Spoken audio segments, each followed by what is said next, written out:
जाय।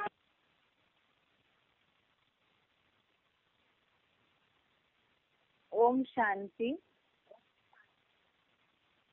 आज का भगवत गीता का श्लोक है दूसरे अध्याय का 20वां श्लोक, अध्याय सेकंड, श्लोक नंबर 20। श्लोक है न जायते म्रियते वा कदाचिन्नायं भूत्वा भविता वा न भूयः अजः नित्यः शाश्वतो यं पुराणो न हन्यते हन्यमाने शरीरे। श्लोक दोबारा एक बार। न जायते म्रियते वा कदाचिन्नायं भूत्वा भविता वा न भूयः अजः नित्यः शाश्वतो यं पुराणो न हन्यते हन्यमाने शरीरे। संधि विच्छेद इस श्लोक का। न जायते म्रियते वा कदाचित न अयं भूत्वा भविता वा न भूयः अजः नित्यः शाश्वत अयं पुराण न हन्यते हन्यमाने शरीरे। संधि विच्छेद दोबारा एक बार। न जायते म्रियते वा कदाचित न अयं भूत्वा भविता वा न भूयः अजः नित्यः शाश्वतः अयं पुराणः न हन्यते हन्यमाने शरीरे। अभी शब्दों का अर्थ देखते हैं इस श्लोक का। अयम अर्थात यह, कदाचिन अर्थात न कभी, जायते अर्थात जन्मता है, वा अर्थात और, न म्रियते अर्थात न मरता है,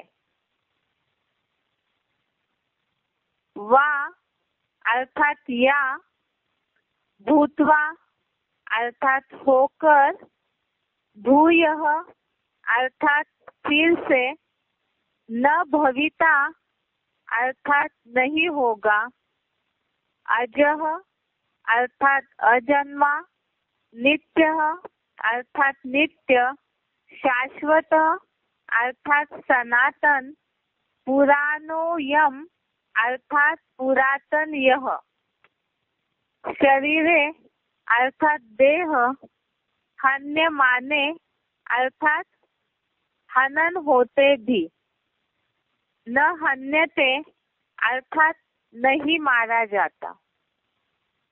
शब्दों का अर्थ दोबारा एक बार। अयम अर्थात यह, कदाचिन अर्थात कभी न, जायते अर्थात जन्मता है, वा अर्थात और, न म्रियते अर्थात न मरता है, वा अर्थात या, भूत्वा अर्थात होकर, भूयः अर्थात फिर से, न भविता अर्थात नहीं होगा, अजः अर्थात अजन्मा, नित्य अर्थात नित्य, शाश्वत अर्थात सनातन, पुराणो यम अर्थात पुरातन यह शरीरे अर्थात देह हन्य माने अर्थात हनन होते भी न हन्यते अर्थात नहीं मारा जाता।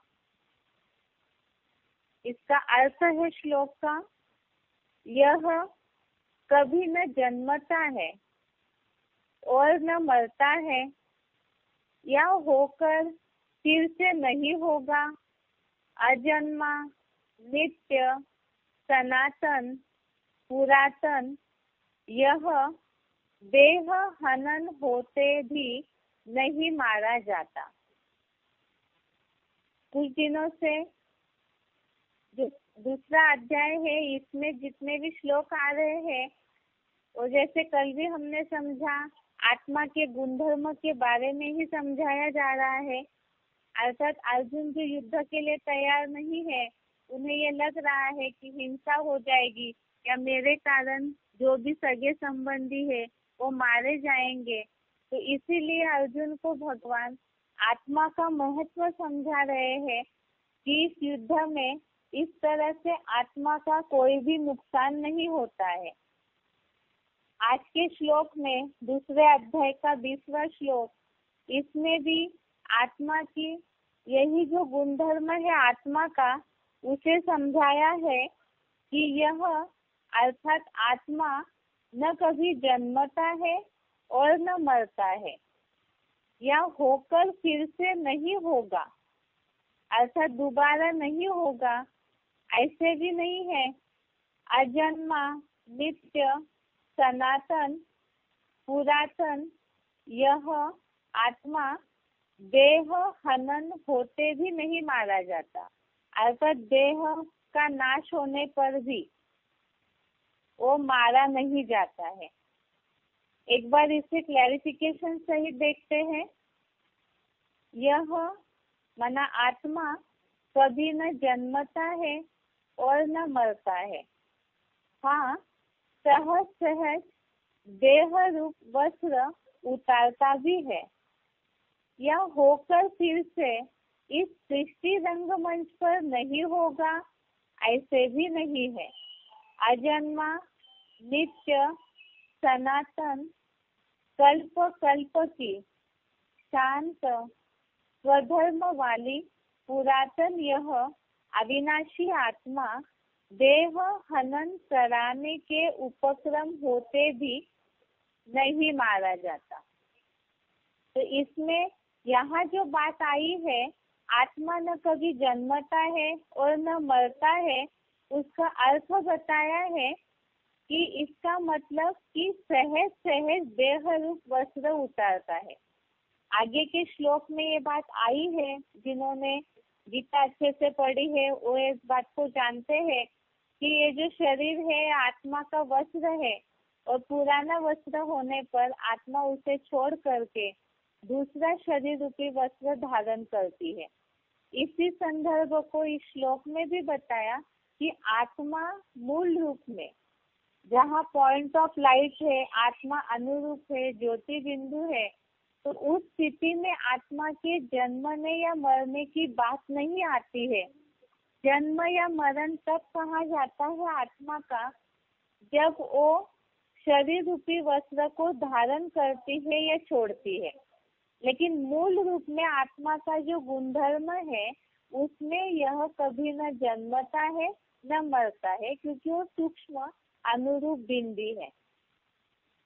आगे बताया कि देह रूप वस्त्र उतारता है और दूसरा बदल देता है आत्मा।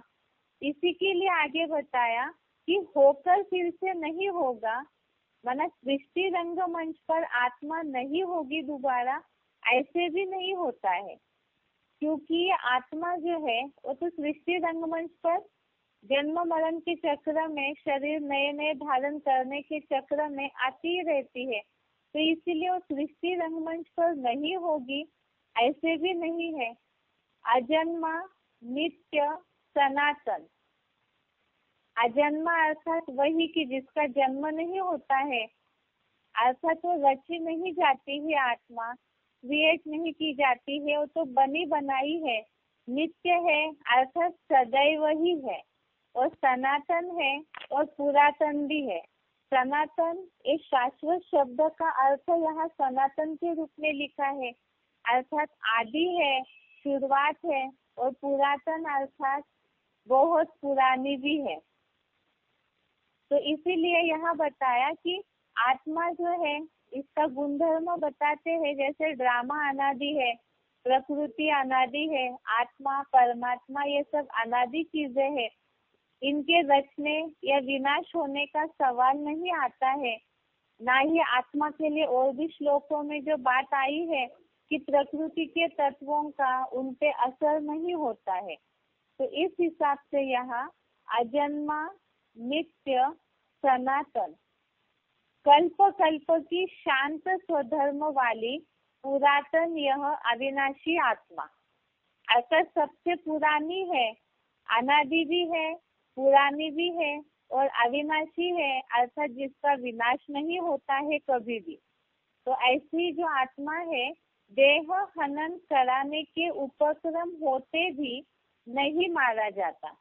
देह हनन कराने के उपक्रम अर्थात जो भी आत्मा जब शरीर छोड़ती है उसके बाद शरीर के लिए जो उपक्रम किए जाते हैं, जैसे मिट्टी में दफनाते हैं, जलाते हैं, इस तरह के देह के नाश होने के जो उपक्रम किए जाते हैं, उसके बावजूद भी आत्मा मारी नहीं जाती है, क्योंकि आत्मा शरीर छोड़ देती है, शरीर रूपी वस्त्र को उतार देती है। तो आत्मा के ऊपर प्रकृति के द्वारा जो प्रक्रिया की जाती है वो की नहीं जा सकती, ना ही आत्मा के ऊपर उनका असर होता है। आगे के श्लोक में आत्मा के इस गुणधर्म को बताने वाली भी बातें आई है, जिसे हमने बेसिक कोर्स में भी समझा है कि आत्मा काटी नहीं जाती, उसे जल नहीं भिगोता है। तो यहाँ भी यही बात बताई कि देह अर्थात शरीर जो 5 तत्वों का पुतला है, उस पे ये सारी प्रक्रियाओं का असर हो सकता है, लेकिन देह हनन अर्थात देह के नाश करने का, देह को जिस तरह से प्रकृति के तत्वों में मिलाया जाता है, आत्मा के शरीर रूपी वस्त्र उतारने के बाद, शरीर छोड़ने के बाद, या जैसे कोई व्यक्ति मर जाते हैं तो शरीर की जो प्रक्रिया की जाती है, जलाना, दफनाना आदि, तो वो उपक्रम अर्थात तो प्रक्रिया होने के बावजूद भी आत्मा को कोई कुछ नहीं कर सकता, अर्थात आत्मा मारी नहीं जाती है। तो इस तरह से आत्मा का इस श्लोक में भी गुणधर्म बताया, जैसे इसके पहले श्लोक में भी बताया है। शुरू से भी हमने देखा कि आत्मा जो है वो हिंसा की आत्मा की कोई बात नहीं, इसलिए भगवान ने अर्जुन को इस बात को समझाया कि तू शोक न करने योग्य का शोक कर रहा है। शरीर जो है वो प्रकृति से बना हुआ है, इसीलिए शरीर की अवस्थाएं बदलती है, जैसे कुमार अवस्था, युवा अवस्था, बुढ़ापा होता है, और फिर उत्तरोत्तर दूसरे शरीरों की प्राप्ति होती है आत्मा को। लेकिन आत्मा का कुछ बिगड़ नहीं सकता है इसमें, क्योंकि वो अनुरूप है, पॉइंट ऑफ लाइफ है। ऐसे ही आत्मा का कल के श्लोक में भी, परसों के श्लोक में भी गुणधर्म देखा, तो नित्य है, अविनाशी है, माप न करने योग्य है, क्योंकि वो प्रत्यक्ष दिखाई नहीं देती है, अनुरूप और अति सूक्ष्म है, इसीलिए वो माप न करने योग्य है। और साथ में ही आत्मा को जो मारने वाला समझता है या जो इसे मरा हुआ समझता है, वो दोनों भी ठीक नहीं समझते, क्योंकि महाविनाश की जो भयंकर प्रक्रिया होती है उसमें भी आत्मा के ऊपर कुछ असर नहीं होता है, न उसे कोई मारता है न वो मारा जाता है। और आज के श्लोक में भी ये गुणधर्म बताया कि आत्मा अजन्मा है, अर्थात वो मूल रूप में आत्मा जो है वो क्रिएट नहीं की जाती है। इस भाव से बताया कि आत्मा अजन्मा है, नित्य अर्थात सदैव रहने वाली है, सनातन शाश्वत है, बहुत आदि से ही है, और पुरातन माना बहुत पुरानी है, और अविनाशी भी है।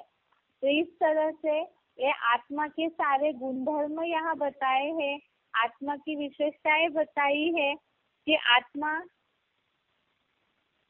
के ऊपर कोई भी बात का मनुष्य के द्वारा, प्रकृति के द्वारा कोई प्रक्रिया करने का असर नहीं होता है। इस बात को यहाँ समझाने के लिए श्लोक में ये सारी बातें बताई हुई है। अभी भगवान अर्जुन को युद्ध भूमि में रह कर के ये सारी बातें बता रहे हैं। इस बात को हम समझा सकते हैं, जैसे कई लोग इस बात को समझते हैं, भक्ति मार्गीय जो गीता पाठी ब्राह्मण है वो ये सोचते हैं कि युद्ध भूमि में अर्जुन को भगवान ने ये सारी बातें बताई ताकि वो युद्ध के लिए प्रेरित होके युद्ध करे। तो वास्तविकता तो गीता में जो लिखी गई बातें हैं वो यही है, लेकिन वो युद्ध कौन सा हुआ, कब हुआ, इस बात को दुनियावी जो भक्ति मार्गीय लोग हैं वो नहीं समझते हैं। तो इस बात को यहाँ समझाया जा सकता है गीता के श्लोकों को समझाते हुए कि वास्तव में स्थूल युद्ध भूमि की बात है क्या। क्योंकि अगर गीता में स्थूल युद्ध भूमि में भगवान अर्जुन को युद्ध भूमि में इतनी सारी बातें बताते रहते, क्योंकि गीता में बहुत सारी वैरायटी बातें आई है, जैसे खान पान को लेके भी बात आई है, दान पुण्य को लेके भी बातें आई है। तो ये सारी बातें युद्ध भूमि में समझाने का क्या औचित्य है।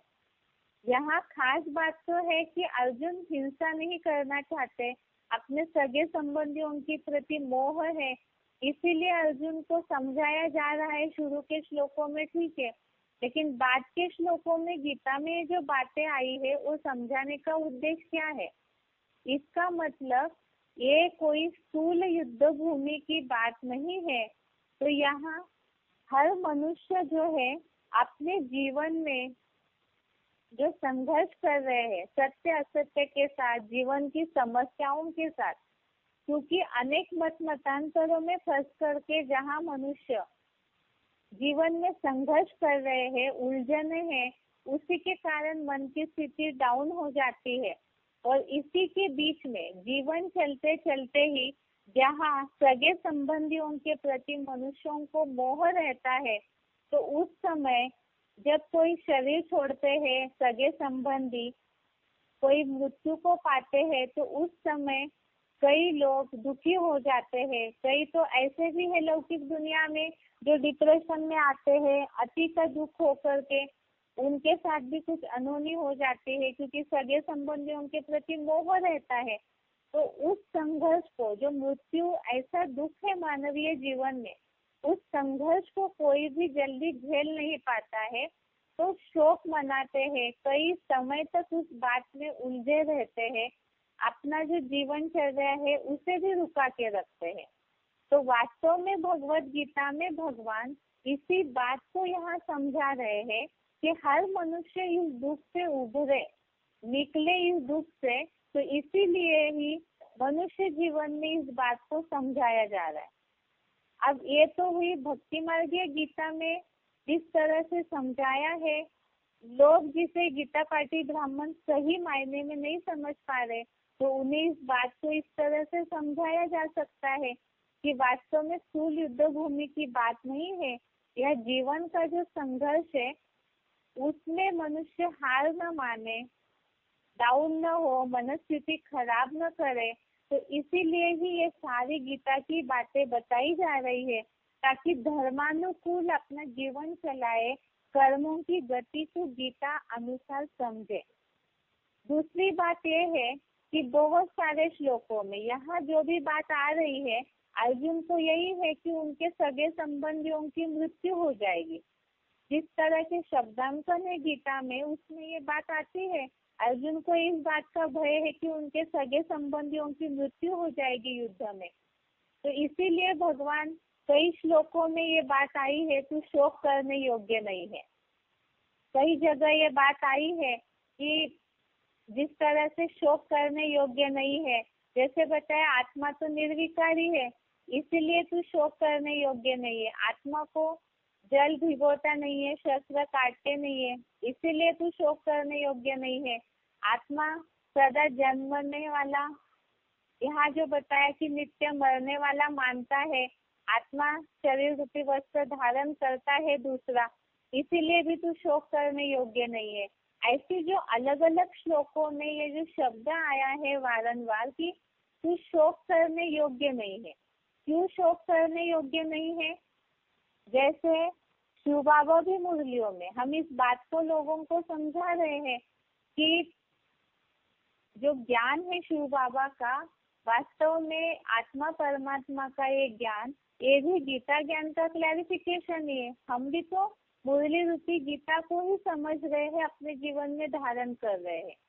तो मुरली में भी ये बात आती है कि अम्मा मरे तो भी हलवा खाओ, और गीता में इस बात को बोला है तो शोक करने योग्य नहीं है। तो लौकिक दुनिया में तो लोग इस बात को गलत लेंगे कि सगे संबंधी कोई शरीर छोड़े हैं तो भी इनका कैसा ज्ञान है कि ये शोक नहीं करते हैं, इनको कुछ होता ही नहीं है। तो वास्तव में यह गीता के आधार से इस बात को समझाया जा सकता है कि जैसे कोई पुराना कपड़ा छोड़ देता है, नया ले लेता है, पहन लेता है, तो कोई दुख थोड़े ही मनाते हैं। इसी तरह से यहाँ किसी का शरीर पुराना हो गया, बहुत बीमार दुखी रोगी है, ऐसे समय उस शरीर से काम नहीं चल पा रहा था, तो आत्मा उस शरीर रूपी वस्त्र को छोड़ के दूसरा धारण करती है। तो इसीलिए ऐसे समय में किसी की मृत्यु होने पर कोई शरीर छोड़ती है आत्मा, तो यहाँ स्थूल रूप में कोई हलवा खाने की बात नहीं है। यहाँ बात है वास्तव में ज्ञान के आधार से, ज्ञान की समझ के आधार से उस आत्मा को पावरफुल पॉजिटिव वाइब्रेशन देना है। तो गीता में यहाँ शोक करने योग्य नहीं है, इस बात को भगवान बता रहे हैं इस भाव से कि आत्मा के ऊपर कोई असर नहीं होता है, आत्मा को कोई नुकसान नहीं होता है, वो तो शरीर रूपी वस्त्र को दूसरा बदलती है। और इस बात को हम भी ज्ञान के आधार से समझ रहे हैं, इसीलिए शोक नहीं करते हैं। तो उन आत्माओं को हम वाइब्रेशन देते हैं ताकि वो अपना नया जन्म जो ले वो अच्छी तरह से सुख कारक रीति से ले। तो इसी बात को यहाँ गीता में जो कुछ दिनों से श्लोक चल रहे हैं, आत्मा का महत्व समझाते हुए, शरीर और आत्मा में क्या अंतर है वो समझाते हुए, तो यहाँ भी यही बात बताई है कि देह का नाश होने पर देह हनन कराने के उपक्रम होते हुए भी आत्मा मारी नहीं जाती है। एक बार इस श्लोक का दोबारा अर्थ समझ पढ़ते हैं। यह कभी न जन्मता है, अर्थात यह आत्मा कभी न जन्मता है और न मरता है। हाँ, सहज सहज देह रूप वस्त्र उतारता भी है, यह होकर फिर से सृष्टि रंगमंच पर नहीं होगा, ऐसे भी नहीं है। अजन्मा, नित्य, सनातन, कल्प कल्प की शांत स्वधर्म वाली पुरातन यह अविनाशी आत्मा देह हनन कराने के उपक्रम होते भी नहीं मारा जाता।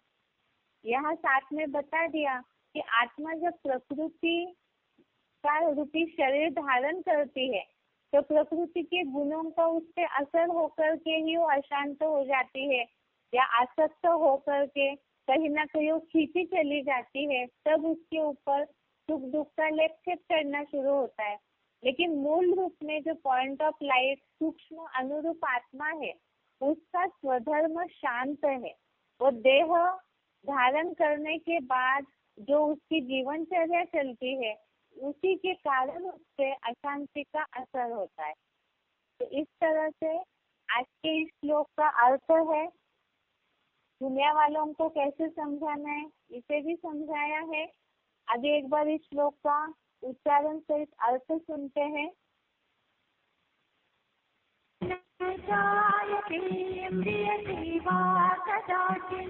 नायं भूत्वा भविता वा न भूयः अजो नित्य शाश्वतोऽयं पुराणो न हन्यते हन्यमाने शरीरे।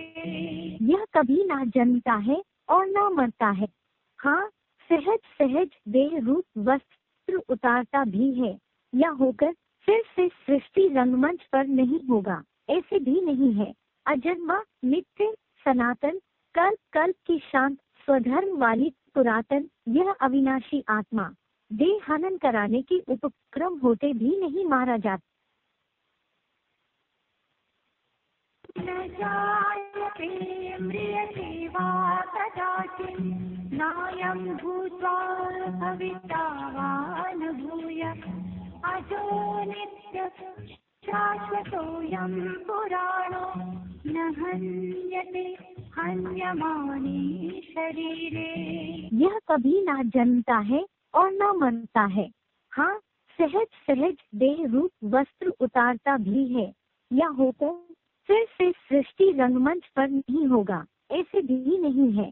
अजन्मा नित्य सनातन कल्प कल्प की शांत स्वधर्म वाली पुरातन यह अविनाशी आत्मा देह हनन कराने की उपक्रम होते भी नहीं मारा जाता।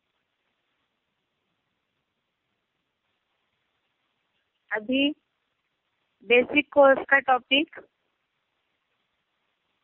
बेसिक कोर्स में बात चल रही थी बुद्धि नाश होने का मूल कारण क्या है।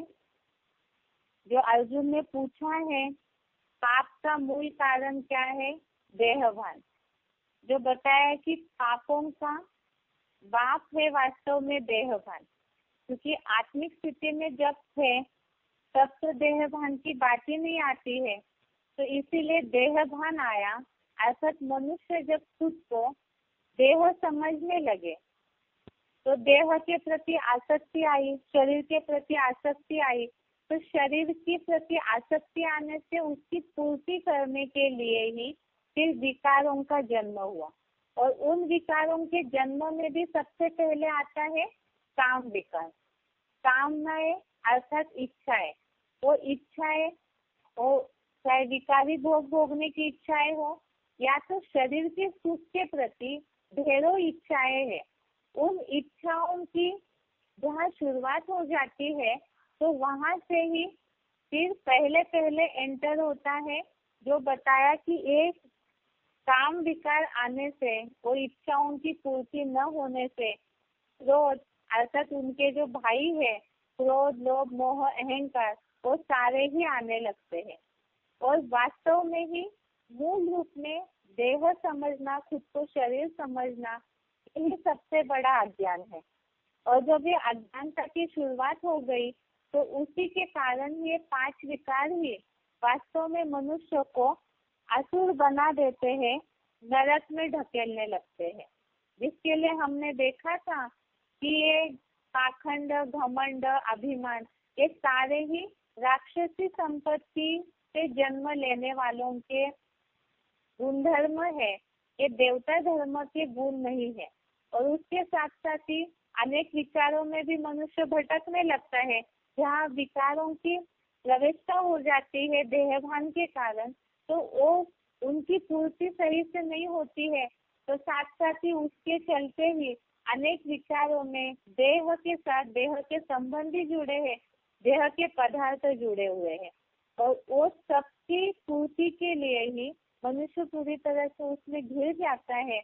और उन विचारों में भटक करके ही मनुष्य रोड नरक में गिरते हैं। इसीलिए गीता में उसका उपाय बताया कि ये जो नरक के 3 द्वार है, काम क्रोध लोभ, इन्हें त्यागना चाहिए, क्योंकि ये महाशत्रु है। और शत्रु उनसे तो सब दूर रहना चाहते हैं। इसीलिए ही एक काम क्रोध लोभ इन्हें त्यागना चाहिए। जिसके लिए बताया कि क्यों त्यागना चाहिए, क्योंकि हमने अभी समझा कि पाप का मूल अज्ञानता का मूल, पाप आता निर्माण होता है अज्ञानता से, और अज्ञानता आई खुद को देह समझने से। मूल जो ज्ञान है मैं आत्मा हूँ, जब इसे मनुष्य भूल गए और शरीर जो बदलते रहता है, प्रकृति का उसके ऊपर असर हो जाता है, और ये जो देह मिट्टी का पुतला है उसकी आसक्ति के कारण विकार आने लगे। और वो विकार जो है मनुष्य को क्या करते हैं, पूरा उसका जो ज्ञान है उसे पूरी तरह से ढक देते हैं।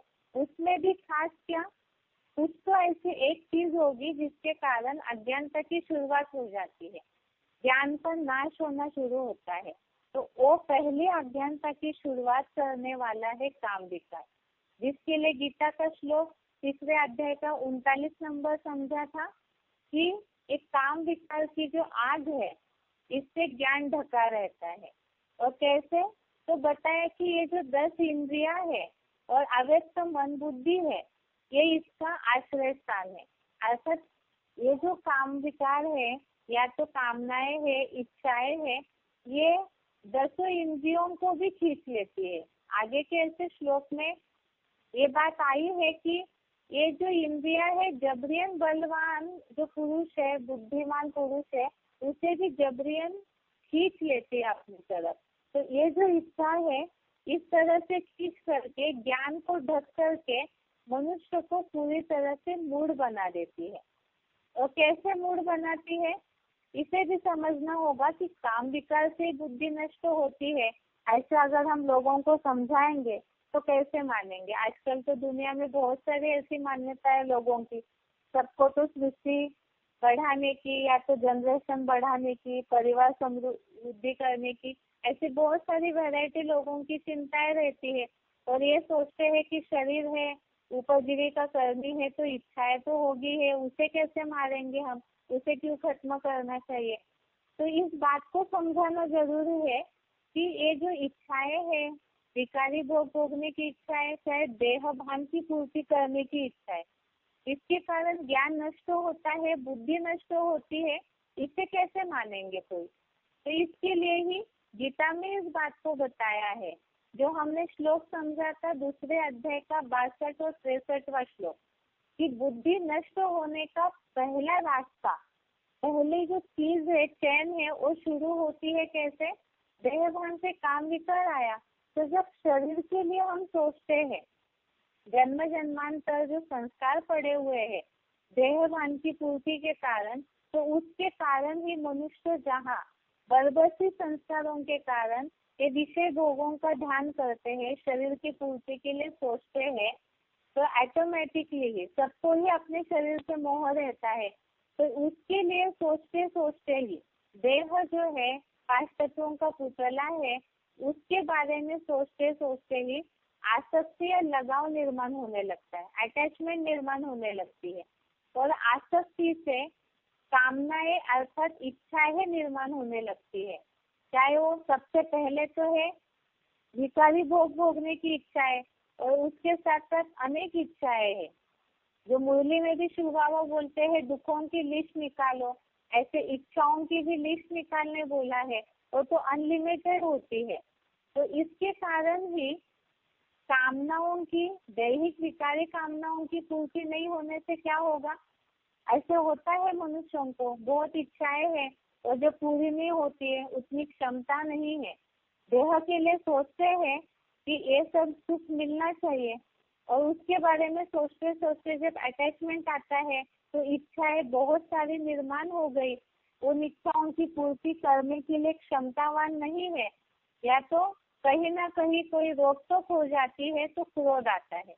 और क्रोध से, ये जो बताया कि क्रोध से तो मूर्खता आती है, क्रोधी व्यक्ति को समझ में नहीं आता है, उसकी समझ शक्ति पूरी नष्ट हो जाती है। जब तेज गुस्सा आता है मनुष्य को तो समझ में नहीं आता है कि क्या करना चाहिए। तो ऐसी स्मृति जब नष्ट हो जाती है तो बताया उसके कारण परख और निर्णय शक्ति रूपी जो समझ शक्ति की बुद्धि है वो नष्ट हो जाती है। और वो नष्ट हो जाती है तो व्यक्ति की जो बताए धर्म पर अनिश्चय रूपी मृत्यु हो जाती है।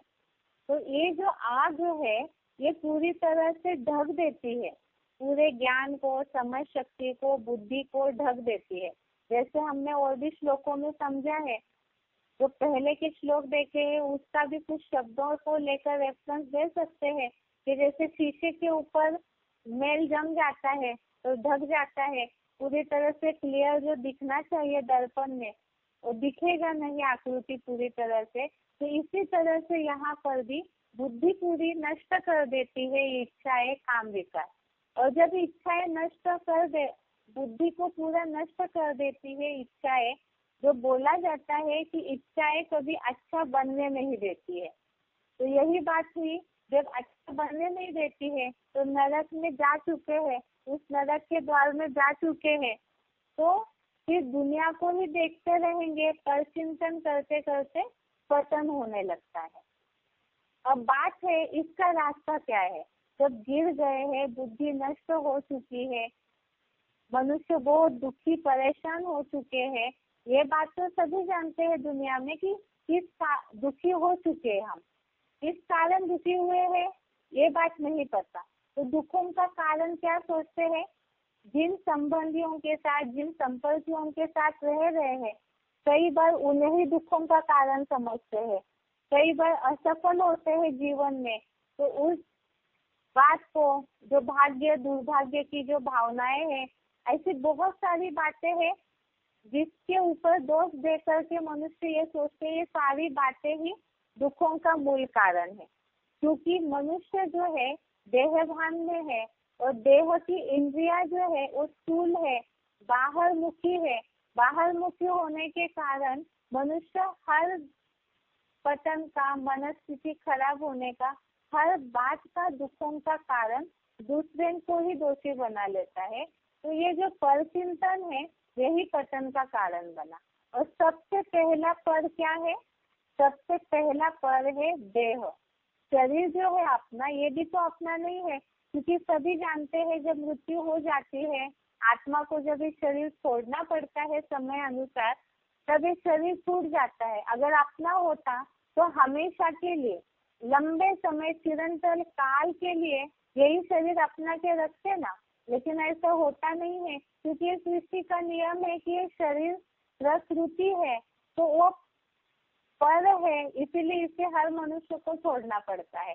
लेकिन ये दूसरी चीज को आत्मा ने अपना लिया कार्य करने के लिए, जीवन जीने के लिए, तो उसे वो अपना ही समझ करके बैठ जाता है। इस शरीर के प्रति इतना अटैचमेंट, मोह आ जाता है, और उसी के कारण ही मनुष्य देह का भी चिंतन करने लगे और देहधारी जो है उनका भी चिंतन करने लगे, तो दुख शुरू हो गए, ज्ञान पूरा नष्ट हो गया। क्योंकि उसके कारण अभी अभी समझा हमने, विकार आने लगे। और जब ज्ञान नष्ट हो जाता है, अब उसका रास्ता क्या है, दुख आ गए, बीमारियां आ गई, विकार आ गए अंदर, बहुत सारे विषैली चीजें, ये जो गंदे संकल्प है, गंदे कर्म है, ये सारा मेल ने आत्मा के ऊपर लेपटे चढ़ा दिया है। अब इसका रास्ता हमें ढूंढना है। तो रास्ता तो दुनियावी लोग जो है कहीं ना कहीं कुछ ऐसे चिंतनकार हुए हैं, साधु संत हुए हैं, उन्होंने कुछ परसेंटेज इस बात को समझा। और इसीलिए ही जो कहावत कल हमने देखी थी, जो बोला है, बुरा जो देखन मैं चला, बुरा न मिलिया कोई, जो दिल खोजा अपना, मुझसे बुरा न कोई।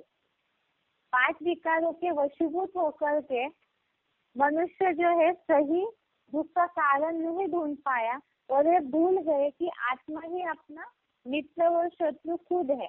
तो स्वचिंतन करना क्यों जरूरी है, पर चिंतन से पतन हो गया, तो इस बात को समझना जरूरी है।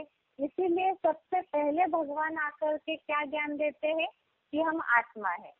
आत्मा के अंदर का जो आत्मा की मूल शक्तियां है, जो सो चुकी है, क्षीण हो चुका है उसका बल, मन, संकल्प शक्ति, बुद्धि, समझ शक्ति और संस्कार जो शक्ति है, ये तीनों का बल जो है वो कमजोर हो चुका है। तो इसीलिए ही हम खुद इस बात को नहीं समझ पाए कि आत्मा अपना मित्र और शत्रु होती है, भूल गए, पर चिंतन करते रहे। तो ये स्व का ज्ञान नहीं है, ये ज्ञान कौन देगा फिर? मनुष्य जो खुद ही दुखों में उलझे हुए हैं, इस सृष्टि के सारे मनुष्य ही दुखों में परसेंटेजली उलझे हुए, वो नहीं ज्ञान दे पा रहे हैं। तो इसीलिए भगवान तो जन्म मरण के चक्र में नहीं आते, उनको कोई अपना स्व रस नहीं है, तो स्वार्थ भी नहीं है। इसीलिए वो आ करके आध्यात्म ज्ञान अर्थात आत्मा के अंदर का ज्ञान देते हैं, जिसे ही आध्यात्म विद्या कहा गया है। 10वें अध्याय के 32वें श्लोक में, अध्याय 10 श्लोक नंबर 32 में ये शब्द आया है आध्यात्म विद्या का। अब इसीलिए ही स्वचिंतन करना जरूरी है, स्व स्थिति में टिकना जरूरी है, स्व धर्म में टिकना जरूरी है। इस स्वधर्म को समझना जरूरी है। तो भगवान आकर के सबसे पहले ही स्वचिंतन उन्नति की सीढ़ी है, ये बताते हैं। अब जैसे बताया कि मनुष्य इंद्रियों का सुख लेते लेते बाहर मुखी हुए, क्योंकि इंद्रिया दिखाई देती है, बाह्य अंग है सारे, जो भी शरीर की कर्मेंद्रिया ज्ञानेंद्रिया है वो स्थूल है, बाहर दिखाई देती है, तो उन्हीं के भान में आते आते पतन हो गया। इसलिए ही स्वस्थिति में टिक करके अंतर्मुखी हो करके सदा सुखी होना है। अंतर्मुखी होना अर्थात जो हमारी अंदरूनी इंद्रिया है, सूक्ष्म इंद्रिया है, आत्मा की शक्तियां है, मन बुद्धि, उन्हें काम में लगाना है।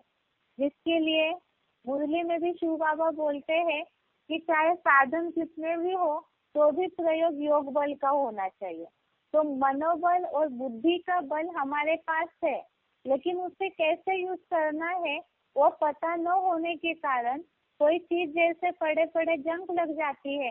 तो ऐसे ही सही रीति से मन का प्रयोग, बुद्धि का प्रयोग करना मनुष्य भूल गए देहभान के कारण। और इसीलिए इसका उपाय है अंतर्मुखी होना है, स्वचिंतन करना है, और तब ही स्वस्थिति के द्वारा स्वर्ग का अनुभव कर सकते हैं। इसीलिए ही गीता का श्लोक देखा था हमने कल, तीसरे अध्याय का 17वां श्लोक, अध्याय 3 श्लोक नंबर 17। इसमें बताया कि मनुष्य ज्योति बिंदु आत्मा में प्रीति वाला, आत्मतृप्त, आत्मा में ही संतुष्ट है, उसका कोई कार्य नहीं रहता है। क्यों नहीं रहता है? स्वस्थिति को समझना क्यों जरूरी है? क्योंकि देह है, देह के भान में रहेंगे तो देह चिंताएं सताती रहेगी, और आत्मिक स्थिति में अगर टिक जाएंगे तो गीता में ही इसका उपाय बताया है कि जो आत्मा में प्रीति वाला, आत्मा में संतुष्ट है, तो उसके लिए कोई कार्य रहता नहीं, कोई चिंताएं नहीं रहती है। क्योंकि आत्मा के लिए बताया कि उसके ऊपर प्रकृति की कोई बातों का असर नहीं होता है। तो इसीलिए ही स्वस्थिति में टिकने से ही स्वर्ग की अनुभूति होगी, और इसीलिए ही वास्तव में देह का भान जो है वो पर धर्म हो गया, पर चिंतन हो गया। इसीलिए ही स्वधर्म क्या है, जिसमें टिकने से बताया है। गीता में श्लोक आया है, तीसरे अध्याय का 35वां श्लोक, अध्याय 3 श्लोक नंबर 35। इसमें ये बात आई है, श्रेयं स्वधर्म विगुणः परधर्मा स्वनुष्ठितात्, स्वधर्मे निधनम श्रेय परधर्मो भयावह। अर्थात स्वधर्म का पालन करने से ही वास्तव में आत्मा सुखी हो सकती है, और परधर्म जो है वो भयावह है। इसीलिए अब ये तो समझ में आ गया कि स्वचिंतन करना है, स्वस्थिति में टिकना है, देहभान को छोड़ना है। तो ये स्वस्थिति का अभ्यास कैसे करना है? जैसे कल बताया था कि परमात्मा ने, भगवान ईश्वर ऐसे एक डॉक्टर है जो बीमारी क्या है वो भी बताते हैं, बीमारी क्यों आई वो भी बताते हैं, और उसका उपाय भी बताया है। तो उपाय है स्वस्थिति का अभ्यास। अर्थात स्वस्थिति का अभ्यास करते करते ईश्वर में जहाँ हम बुद्धि लगाएंगे तो ऑटोमेटिकली ही दवाई काम करेगी। जो अनेक प्रकार के गंदे संकल्प, जो बहुत सारे विषैलापन घुसा हुआ है अंदर, वो सारा ही निकल जाएगा। लेकिन कैसे? जो बताया कि यहाँ बात है, सबसे बड़ी बीमारी है मन और बुद्धि जो है वो देह भान में चली गई है, देह के इंद्रियों का सुख लेने में चली गई, विषय भोगों का ध्यान करने में चली गई। यही तो बीमारी है ना, कि मन बुद्धि चंचल हो गई, उससे मैल जमा हुआ है।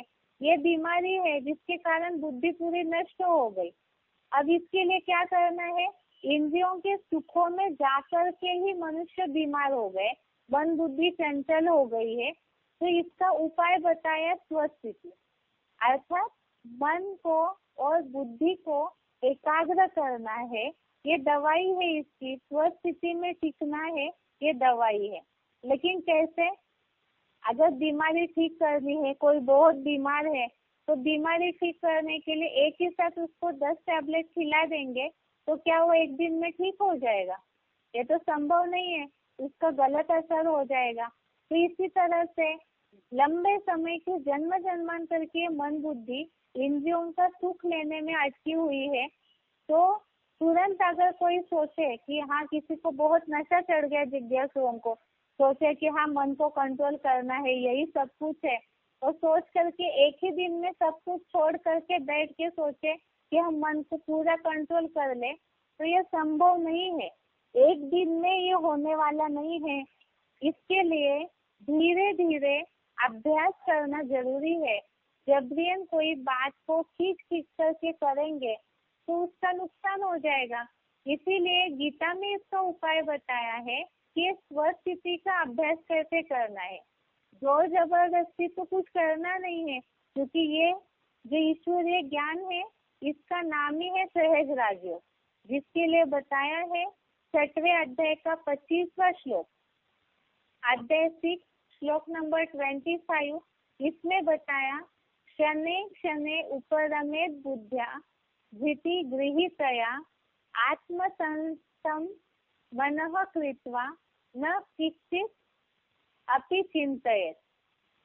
अर्थात धीरे धीरे धैर्य वाली बुद्धि द्वारा उपराम हो जाए, आत्म बिंदु में पूरा स्थिर करके कुछ भी चिंतन न करे।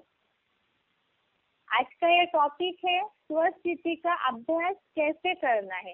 ये तो समझ लिया, स्वचिंतन करना है, स्वस्थिति में टिकना है, ये इलाज है मन को एकाग्र करने का। अब वो कैसे करना है, तो जबरियन नहीं करना है, देह भान तो है, उसे धीरे धीरे करके आत्मा को बुद्धि द्वारा, मन बुद्धि बल को चैतन्य आत्म बिंदु में पूरा स्थिर करके कुछ भी चिंतन न करें। जब ऐसे करेंगे तो इससे क्या होगा, इसके लिए बताया है आगे 6वें अध्याय का 26वां श्लोक, अध्याय 6 श्लोक नंबर 26। इसमें बताया है यतो यतो निश्चरति मनः चंचलम अस्थिरम ततः ततः नियम्य एतत् आत्मनि एव वशम नयेत्। अर्थात ये बताया अस्थिर चंचल कपि जैसा मन जहाँ जहाँ अपनी देह के संबंधियों स्थान विशेष या पदार्थों से हठपूर्वक चलायमान हो, वहाँ से इस मन को भली भांति प्रयत्न पूर्वक धैर्य पूर्वक नियमित करके आत्मा के ही वश में ले आए। अर्थात ये उपाय बताया है। मन बहुत चंचल है, वो कभी आंखों के सुख में भागता है, कभी कान का सुख लेने में भागता है, कभी बताया जो गीता में मूल बताया है कि कामनाओं की इच्छा पूर्ति के लिए भागता है। तो जिस जिस इंद्रिय की ओर मन भागता है, तो ऐसे अस्थिर मन को धीरे धीरे से, पहले ही बता दिया, धीरे धीरे क्षणे क्षणे उपरमेत बुद्धिया, अर्थात धीरे धीरे इस धैर्य वाली मन बुद्धि को जहाँ जहाँ भी ये मन भागता है, कभी अपनी देह की सुखों की पूर्ति के लिए भागता है, कभी देह के संबंधियों के लिए, कभी कोई स्थान विशेष के लिए, कभी कोई पदार्थ विशेष के लिए भागता है, तो इन सब से धीरे धीरे नियमित करके, ऐसा जहाँ जहाँ भागेगा तो वहाँ वहाँ मन को समझाना है कि इस चीज से क्या नुकसान होगा। वो तो भागेगा ही, क्योंकि जन्म जन्मांतर की आदत है। तो उसे धीरे धीरे करके जब उसका नुकसान पता होगा, तब वही वो अपने आप ही मन उस चीज के नुकसान को समझने के बाद धीरे धीरे आत्मा स्टार में जब एकाग्र हो जाए, आत्मा के ही वश में ले आए। ऐसा तो एक दिन में होने वाली बात नहीं है, उसको प्रैक्टिस करके अभ्यास करते करते देह भान से निकालने की कोशिश करनी है। जैसे बताया, आत्मा की जो शक्ति है वो हर इंद्रिय में रहती है। अब उससे मन को धीरे धीरे करके जितना आत्मसार में लेकर जाएंगे और मन और बुद्धि को इस बात का, खास तो मन इंद्रिय सुख में भागता है, जब उसे उसका नुकसान पता हो जाएगा तो ऑटोमेटिकली उस बात से हटेगा, जिसके लिए बताया अभ्यास और वैराग्य। वैराग्य आ जाए, जो बताया एटॉमिक विस्फोट की जो दुनिया है उससे वैराग आना है। अब वो कैसे आएगा? जैसे आंखें है, आंखों का सुख लेने में बार बार भागता है मन, जैसे सीरियल देखने में भाग रहा है, कहीं कुछ अच्छी सीनरी देखने में भाग रहा है। आज तो साधनों के सुख के मनुष्य आदि है, तो बार बार स्मार्टफोन की तरफ ही भागता रहता है मन। तो ऐसे समय में उसका नुकसान जहाँ पता हो, आंखें जहाँ अपना सुख लेने में भागती है, तो सबसे पहला नुकसान तो आज मनुष्य जानते हैं, ज्यादा टीवी की स्क्रीन देखेंगे तो आंखें खराब हो जाती है। दूसरा सूक्ष्म नुकसान उसका ये है कि मन के विचारों पे असर होगा। आज के जो भी सीरियल पे, जो भी टीवी में दिखाते हैं, वो तो पतन का कारण है, तो उससे और ही संकल्पों का बिखराव होगा। तो ऐसे हर इंद्रिय जहाँ जहाँ भी भागती है, उसका नुकसान जहाँ बुद्धि में हो तो वैराग आ जाएगा, और वैराग आने के बाद अभ्यास निरंतर अच्छी तरह से होगा, और ये अभ्यास जब होता जाएगा तो ऑटोमेटिकली ही आत्मा में मन एकाग्र होता जाएगा। जिसके लिए बताया कि अब ये तुरंत संभव है क्या, कि जैसे बोला कि मन को कंट्रोल करना है, इंद्रियों के सुख या संबंधियों का, स्थान का सुख, इससे मन को कंट्रोल करना है धीरे धीरे करके। लेकिन मन जो चंचल है वो तो बार बार जन्म जन्मांतर के संस्कार होने के कारण बार बार वो अपनी तरफ खींचता है, और जब वो खींचता है, जिसके लिए बताया है गीता में दूसरे अध्याय का 60वां श्लोक, अध्याय 2 श्लोक नंबर 60, इसमें बताया है यततो ह्यपि कौन्तेय पुरुषस्य विपस्थितः इंद्रियाणि प्रमाथीनि हरन्ति प्रसभम मनः। मन जो बार बार विषय भोग के संस्कार की ओर खींचता है, या जो यहाँ गीता में बताया है कि पुरुष की अच्छे से, बुद्धिमान पुरुष की भी अच्छे से मत डालने वाली इंद्रिया मन को बलपूर्वक खींच लेती है। तो इंद्रियों का नाम बताया कि खास तो नेत्र, आंखें और कामेंद्रिय सहित अन्य इंद्रिया जो है वो मन को बलपूर्वक खींच लेती है। क्यों खींचती है? क्योंकि मन को आदत हो गई है इंद्रियों का सुख लेने की, इसीलिए ही वो तुरंत वश में नहीं आएगा। जब जब भी मन बार बार जब भी एकाग्र करने की कोशिश करेंगे, तो उस समय जरूर वो मन जो बोला है बाबा ने, याद में माया आती है। तो इसी तरह से जब भी मन एकाग्र करने की कोशिश करेंगे, तो ये माया जो है वो मन को इंद्रिय सुख बार बार खींचते रहेंगे, और खींचते रहेंगे। उसके लिए और बताया कैसे खींचते हैं। कोई सोचेंगे नहीं हम तो जबरदस्ती मन को कोशिश करेंगे तो एकाग्र होता जाए, लेकिन गीता में बताया है इसे भी कि मन किस तरह इंद्रियों सुखों को खींचता है। दूसरे अध्याय का 67वां श्लोक, अध्याय 2 श्लोक नंबर 67,